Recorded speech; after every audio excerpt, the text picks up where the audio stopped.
We have with us no stranger here shared with us in our intensive already, and we know what a very powerful and impactful presentation he makes. And we want to thank you so much, Reverend Karim, again, for your commitment to this institution of marriage. It's a commitment to see the institution of marriage do well. And we thank God for that commitment. So, coming all the way from South Africa this morning in his time zone, we want to welcome Reverend Errol Carrim. He's here to speak to us on restoration of effective communication in marriage. And so, Reverend Karen, we welcome you, sir. Thank you, Reverend Lawrence, and good morning to all, or good night. And it's again good to be here and to join with you all. And I just want to say a few things as a reminder actually that you keep in mind. One is, we were talking about whether you're here alone or here with your spouse, or you're dating and engaged, or however you're on this platform. I hope you have caught by now that what we're emphasizing is you need to take responsibility for yourself. Okay? You are responsible for you and working with you to be the best version of you that's going to bring honor and glory to God. I know you'd like your spouse to change. I know you'd like your spouse to be a different person. That's not your responsibility. I often say to other couples that are struggling, if one person wants to talk, I said, you become the kind of person that your spouse sees such change that they recognize that they need to change. We can't make anybody change. So I just want to say to you, everything we've been saying so far, you need to focus on what God is saying to you and how does God need you to deal with the issues in your life that's getting in the way of you being able to be fully His, living out your life in a way that's honoring to Him and bringing glory to Him, regardless of the circumstances of your marriage and your spouse.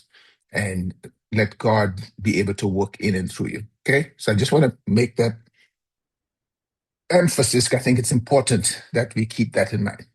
Okay. So we've talked about restoring the foundation.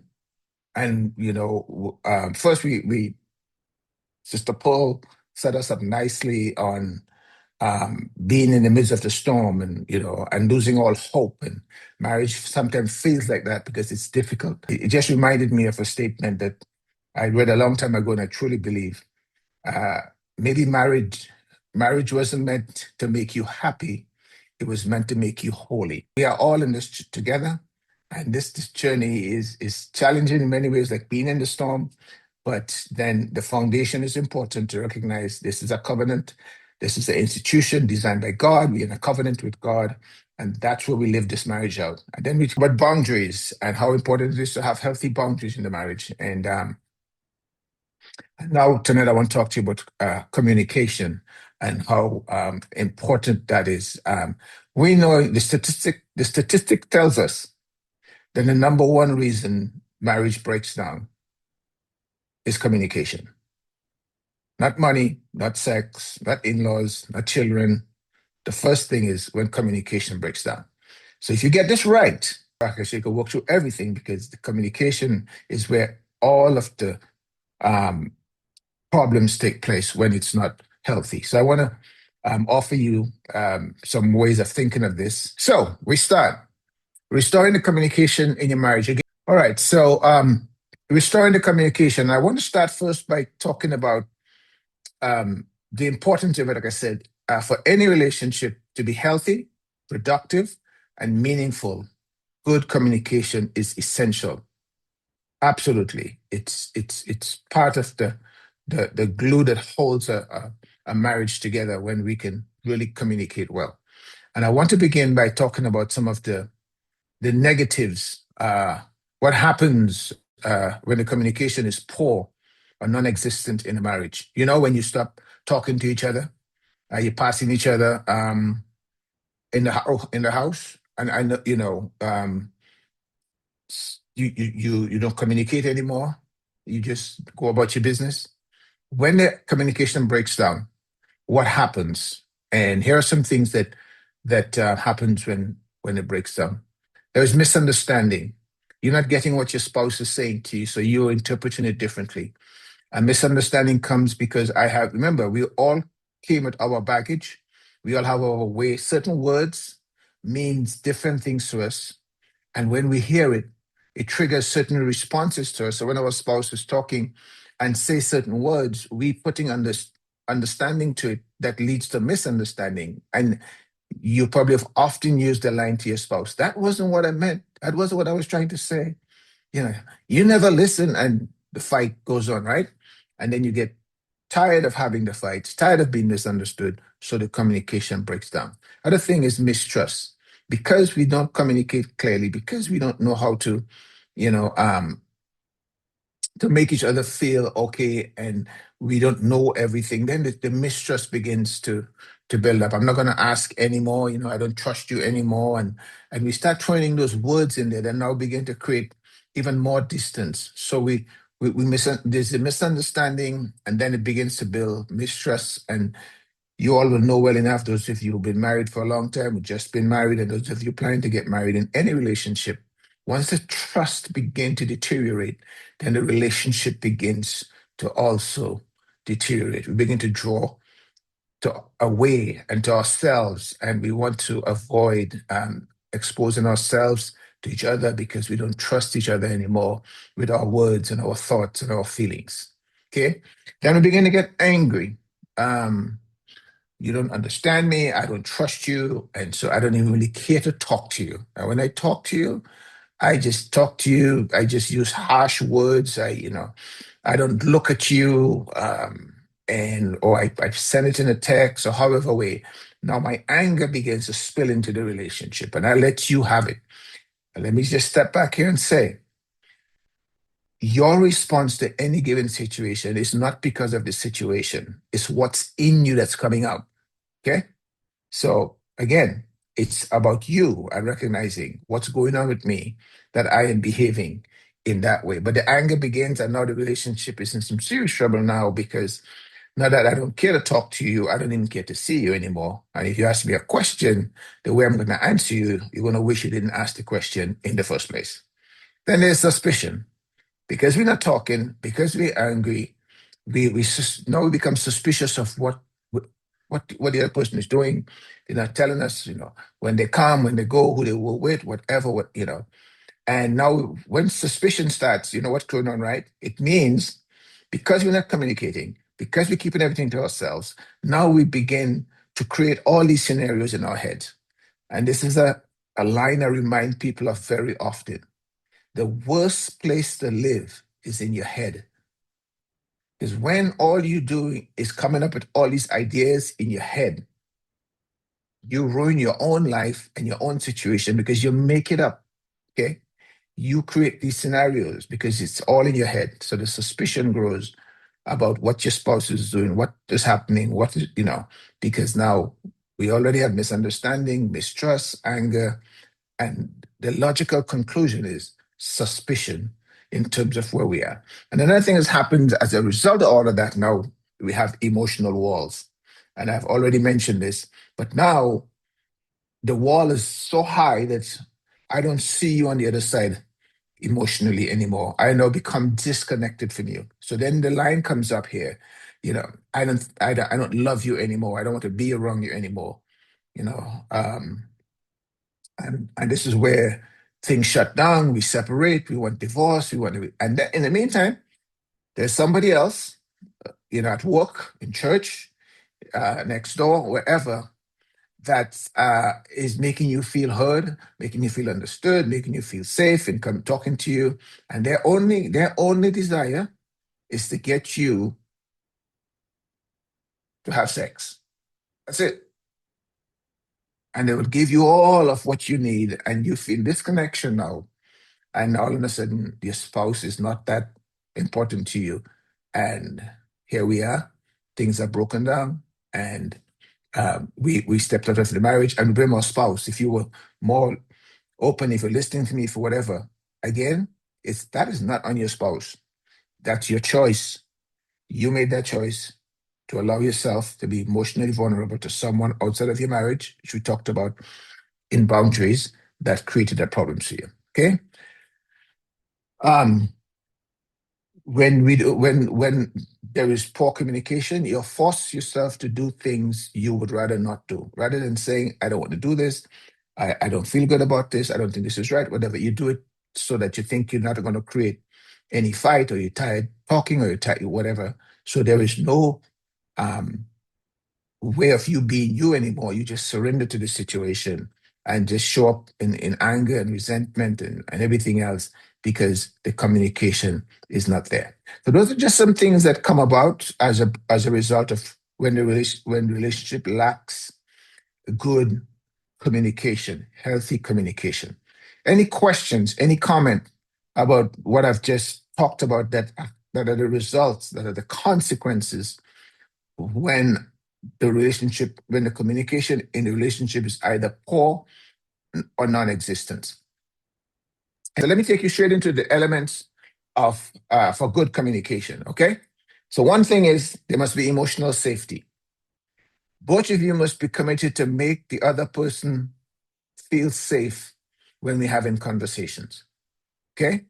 Um, You must be able to share your thoughts, exactly what you're thinking, exactly what you are feeling, how it's making you feel, and be able to do that safely without feeling being mocked or judged or dismissed or attacked. Okay. I would say in Trinidad, you stoop sing when you're hearing something. Uh, Emotional safety. I must be able to feel um, safe, that I can say what's on my mind and not feel that you're going to attack me, or you're going to blow up, or whatever. And again, your reaction is in you. It's not what your spouse is saying, it's what's going on with you. Okay. So to take responsibility and say, what will make it emotionally safe for us to share? And I'll give you that later as an assignment. But emotional safety is important. I must not feel threatened. I must not feel I'll be shut down, or I'll be talked over, or I'll be laughed at, or whatever. I must be able to share my deepest thoughts and feelings with you in the most difficult of situation, and know it's going to be okay. All right. Respect. There must be mutual respect. Okay. In the tone of voice, in the words you choose, telling someone, you always do this, you're so stupid, you don't listen. You're not going to have the good communication. Your body language, you're trying to have a difficult conversation, one of you just looking away, and you're kind of slouching, and you're not even, looking in the right direction. And then when your spouse is sharing their perspective, you shutting it down, um, so when you're lacking the respect, you're lacking emotional safety, you're going to struggle to have good communication. We have to create the environment. We have to know it's safe. And it's kind of like walking into a space, going into a room, and there is no lights on. So you're not quite sure what's in there. You're afraid to go in there because you don't know what could happen. But when there's lights on and you can see everything, you walk in because you know it's okay. That's the kind of thing we're talking about in terms of communication, creating the space where I am respected, where I can feel safe to share exactly what I'm feeling, what I'm thinking, how I'm seeing this. And I don't want you to start by telling me, I don't understand, and I'm stupid, and I always do that, and you always think that way. You always bring that up. We need to create a safe space. The emotional safety part of it, and the respect part as well. I think a lot of how we treat each other in these spaces comes directly out of what we experience in the marriages we saw around us, and how we were made to feel. And so we watched our parents fight or whatever. And so now we come into marriage, and certain behaviors we see um, that happen in our parents' marriage, either we are going to repeat it, or we want to avoid it so much that we go to the extreme. So now we have all these fears that it will break down, or it will go wrong, or we hear our mom always yelling at our dad and calling him names. So now, once your spouse raises a voice, it triggers in you that fear you heard as a little boy, as a little girl, and so you react to it. Be aware of where your feelings are coming from when you're responding to your spouse in the communication. Okay, it's the most difficult one because in school we are taught how to read, we're taught how to write, we're taught how to speak, We're not taught how to listen. Listening takes work. It means giving your full attention to the conversation. Put away the phone. Stop looking out the window. Look at your spouse. You know, be present and stop listening to give answers. This is the biggest one. We always listening. We always processing to give answers. Just learn to listen. Just learn to make people feel heard. I was speaking to someone recently, and I said to them, "How are you doing?" And they said, "Fine." But I could look at them and tell them. I said, "Let's try this again." You know, but just by the tone of voice, because I was paying attention, because of the tone of voice and the look on their face, I could tell they're not fine. But I could have said, "Okay, let's go into the conversation." But I said, "No, let's try this again. How are you really doing?" And the tears just started to flow because this person felt heard in that brief encounter. They felt heard enough and if this is as a matter of fact, I had not met this person before. This was my first encounter with this person. But active listening takes full attention. When people walk in, and this is for spouse, but even in my workplace, when people walk into my office and they say, "Rev, we need to talk," and I'm on my computer, they'll tell you the first thing that happens is my computer closes. I close my computer because I could look at them. They know I'm ready for them. You need to practice active listening. Okay. Reflect back what you're hearing, and you say things like, "So are you saying, am I to understand, you know, so what you're really saying is," and it's always a question. You're not making a statement, you're saying, "Am I to understand, is this what you're saying, or are you saying this?" You want to check and make sure you're understanding what they're saying. Okay. It's St. Francis of Assisi is the one who says, "Seek first to understand than to be understood." Okay. Active listening takes work. You need to clear the docket, clear the space, and give your undivided attention. That means you have to make sure that you're ready for this. And you too have to make sure that when we're having a conversation, there are no distractions and we can listen to each other well. Whether it's not about whether you agree with what your spouse is saying, it's about letting your spouse feel heard. Guys, we have a natural tendency to want to fix things. And sometimes our wives are not asking for a fix. They're just asking for an understanding. So listen and ask. I usually would ask Rhonda, a listener says, "So can I help? What would you like me to do?" Okay. So I am not going to tell her what the answer is, what we need to do, whatever. I am asking her because I'm listening to her. I'm trying to understand her, and I'm going to ask her, "What can I help? What do you need? How can we work on this?" But I'm not going to tell her because I am trying to make her feel heard and understood. So I listen and listen well. Empathy. This one is not easy, but listening is harder than this one. But this one is not easy. But this one, the good listening leads to this. And it requires this if we're listening well. It involves more than simply recognizing what someone is saying. We do that all the time. Okay.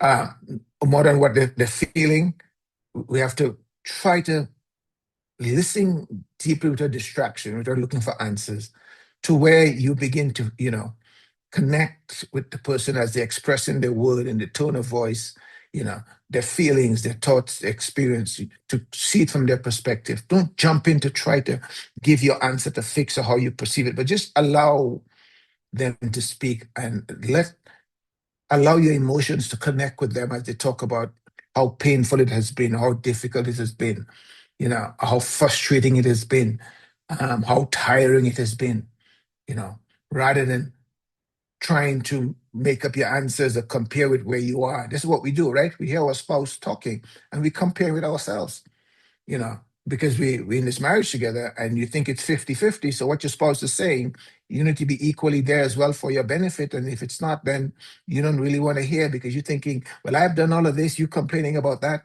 That's not the point. The point is, am I willing to hear you complain and make you feel understood and get you to recognize, I get what you're coming from, you know. Um, when you're going to say to someone, "Man, that must be really difficult. I didn't realize how difficult that had been for you." That's when you begin to share this empathy with your spouse, and your spouse is feeling heard. Okay. Um, okay. Honest, clear, and kind. Okay. Um, in her book, Brene Brown, you're talking about leadership. She talk about being clear and kind. To be clear is to be kind. That means to be for you to hear very clearly what is being said. So be able to express yourself honestly, clearly, and kindly.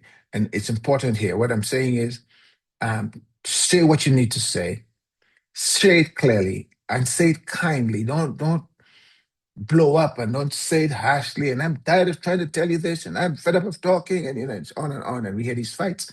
Well, so of course you're not being kind anymore, and the reaction you're going to get from your spouse is also not going to be kind. But the proverb tells us that a soft answer turns away wrath. Okay. And I always challenge couples like this, even if I'm talking to one spouse. Your spouse blows up, you blow up. I challenge you to take responsibility for yourself. Stop blowing up and watch your spouse stop blowing up, because very often you're just reacting to the kind of response you're getting from each other. Okay. But taking responsibility and saying, we need to talk about this.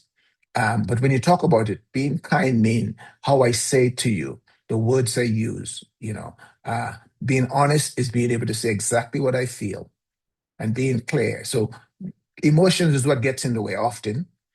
And so the communication breaks down because we blow up. We get so angry, we can't talk right now, but we never come back to talk about it. And next time we try again, we blow up again.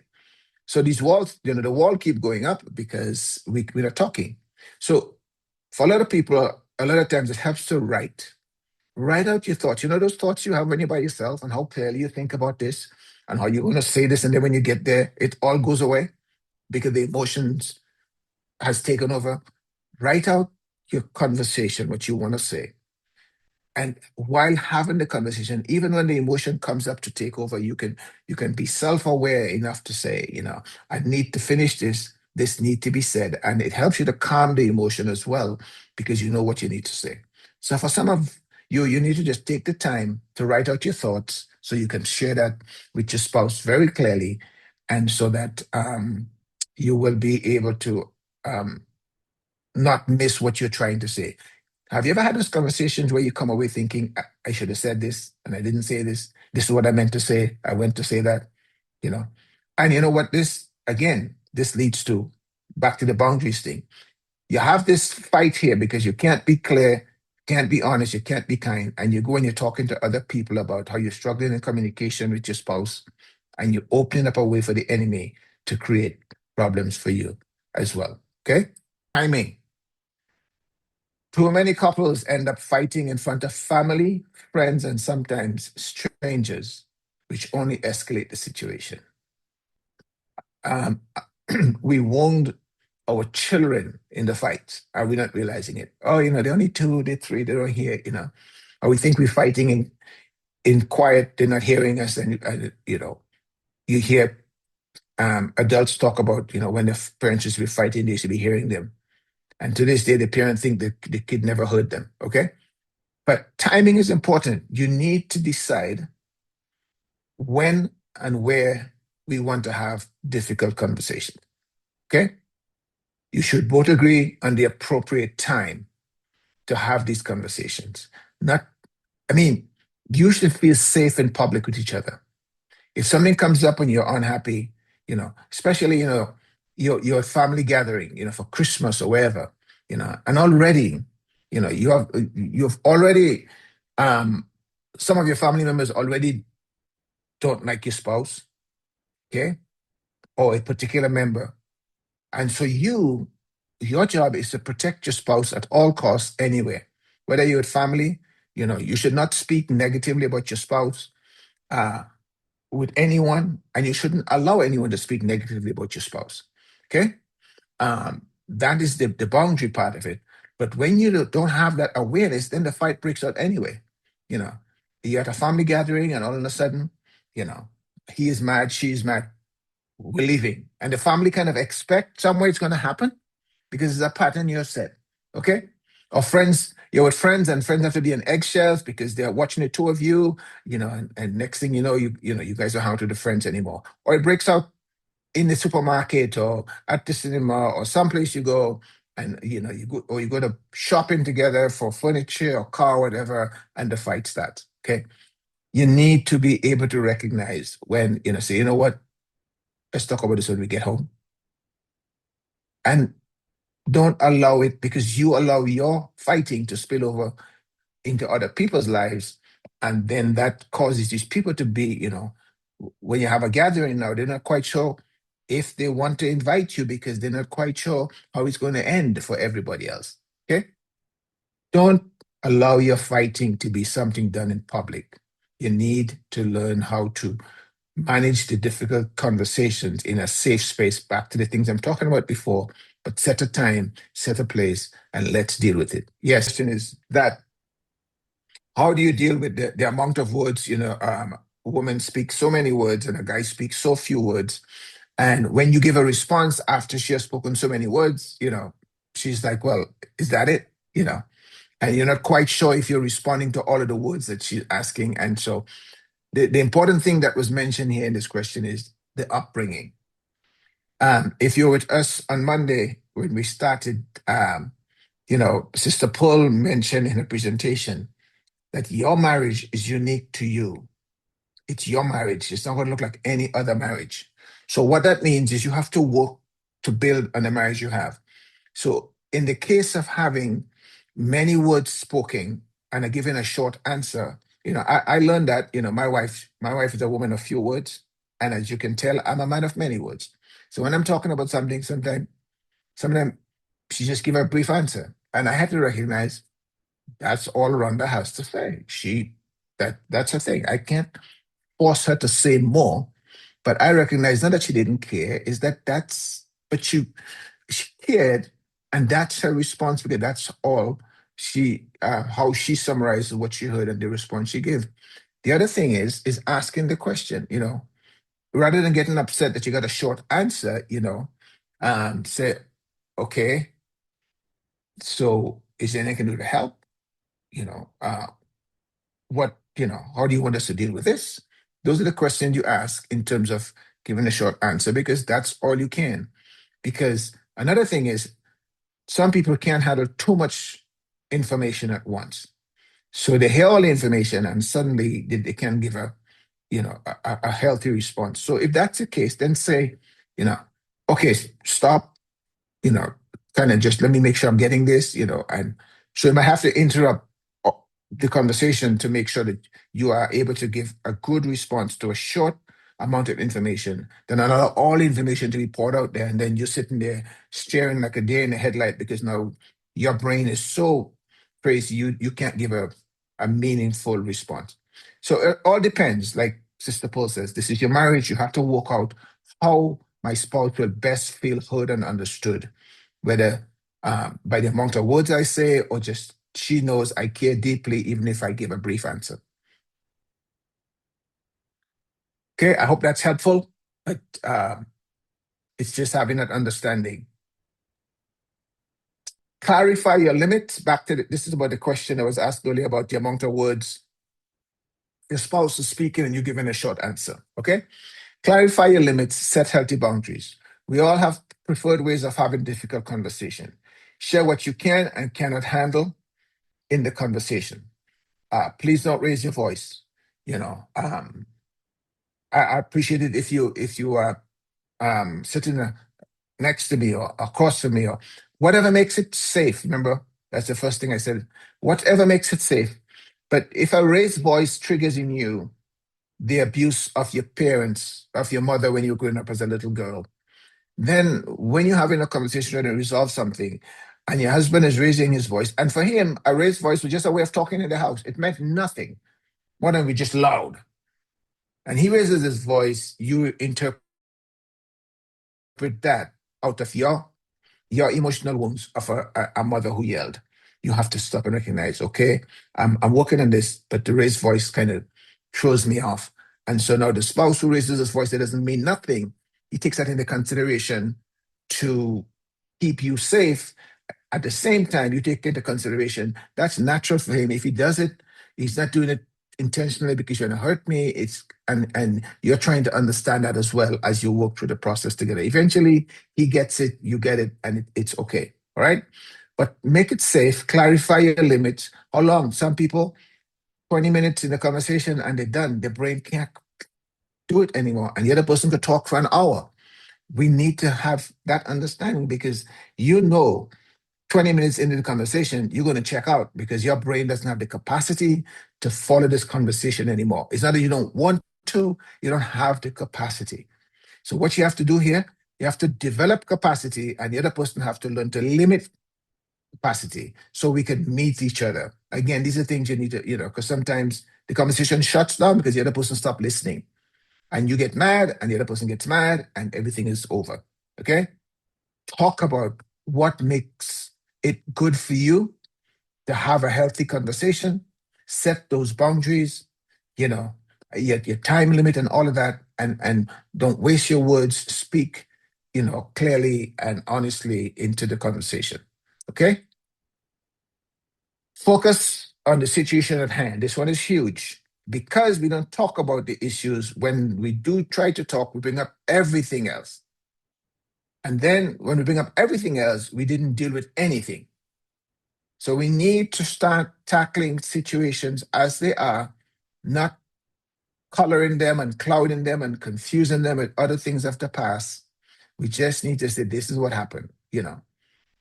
And let's talk about this. Let's resolve this, how this is not going to happen again. And or and be able to move on. But once you start bringing up all of the things of the past, you always, I'm getting ahead of myself here, but let me just put a slide up. When you say things like you always and you never, you know, um, because you are tying up the past into the present and it never get resolved. Learn to attend to one situation at a time and deal with that, resolve that, take action to change it if it's something that's creating stress in the marriage, or take action to continue it because it's something that is good in the marriage. Okay? We could do a whole other presentation about how we implement the thing that we do enjoy, how we talk about it and create more of it. But this is the focus on how we avoid the negative things. So let's stick with this one. So avoid, watch your language, avoid words like you always, you never. Use words like, I feel, you know. Sometimes, um, I, sometimes I get the feeling as though, I'm the only one trying to make things better in this marriage. When you say things like I feel and you talk about me, you create the opportunity. It's like an opportunity for your spouse to explain when you say I, because you're telling your perspective. But once you say you, your spouse gets defensive. You're making an accusatory statement. Okay? As factual as it is, when you tell them how you perceive it, they will explain it. If you tell them how you see it based on them, they will defend it. So, keeping that in mind, you always want to give your spouse the opportunity to engage in the conversation. And the best way to do that is to say, I, you know, um, give your perspective, give your situation. And I promise you, your spouse will be willing to engage into. Because sometimes your perspective is wrong. You missed it. But they will explain and you say, oh, okay, no, and the thing is settled. But once you accuse them, they're not even ready to explain to you. They're so mad that you could even think that that's what they were doing, that they're going to react out of anger, and you never got the understanding, and the relationship begins to deteriorate. Okay? All right. So this is it. But without the willingness to offer grace and forgiveness, it will not work. We are followers of Jesus Christ. We don't go eye for eye and a tooth for a tooth. That was the old way. Now Jesus says, rather, you love your enemies. So you don't take them out, you don't make them pay for what they did. You love them. And I have often said Jesus took the most difficult relationship and he said we must start loving in the most difficult relationship, our enemies. How much more we love each other. You have to offer grace. You have to be willing to forgive. And sometimes forgiving some situation, is harder than others because the pain runs so deep, but you still have to do the work to forgive, to move on. So you must be ready to offer grace and forgiveness. And again, just quickly, offering grace and forgiveness doesn't mean you're going to allow yourself to be abused and misused because you're being kind and graceful and forgiving. You have to, if it's an abusive situation, as much as you're forgiving and gracious, you have to take steps to make sure that you're safe. So I'm not saying stay in an unhealthy relationship because you're being forgiving and gracious. I'm saying you do that with wisdom. But man, we need to let some things go. Even though if it felt so unfair and it didn't, all of the things that goes with it, and you think you deserve better, that's true. But let it go because it keeps you in prison. And every time something comes up, you hold on to this and you're so angry and it makes your life miserable. Let it go. Forgive, move on, free yourself from it so you can be so much more in the present, enjoying the blessings and what God has to offer you. What will make you feel safe when you're having a difficult conversation? Listen and ask. Listen as take turn each other sharing what you want. When the person is sharing, listen, ask questions if necessary, so you can make it safe. Listen, write it down what the person says. Don't raise your voice. That nothing for the family. Not when I'm tired. All of those things. Also, then once you get the information from each other, commit to making each other feel safe when you're having a difficult conversation. Okay, and be open to be reminded when you are making it unsafe. So if your spouse says you're raising your voice again, don't say, "Well, I don't feel I am. I'm just talking." No, just tone it down because remember that's what your spouse said to you that makes it unsafe. And if she brings it up or if he brings it up, just be willing to say, okay, thank you, and lower your voice. Okay. So understand what you both need and work to provide it for each other in the conversation. Second thing I want you to do is to practice active listening with each other. Take turns sharing a concern you may have. It could be about anything, not necessarily the marriage, could be a work, could be something about church, whatever. The goal here is to practice the active listening. When you do that, you must listen, giving the speaker undivided attention. No phone, no distraction, whatever. Ask questions when you need clarification. So are you saying, am I understanding you to say, is this what, you just said? Repeat, reflect, and, talk about it. Don't make judgments or give advice. Okay? Just listen. This is going to be hard for us guys because we like to fix things. So we hearing things and we want to give answers. The biggest thing about active listening is to learn how to listen without processing answers, processing a response. Just listen. You'll be amazed. Even when you're listening for 20 minutes, I could listen to someone for 20 minutes without saying anything. And at the end, the Lord always helped me to ask the right question. And the person will look at me and say, I didn't even think about that.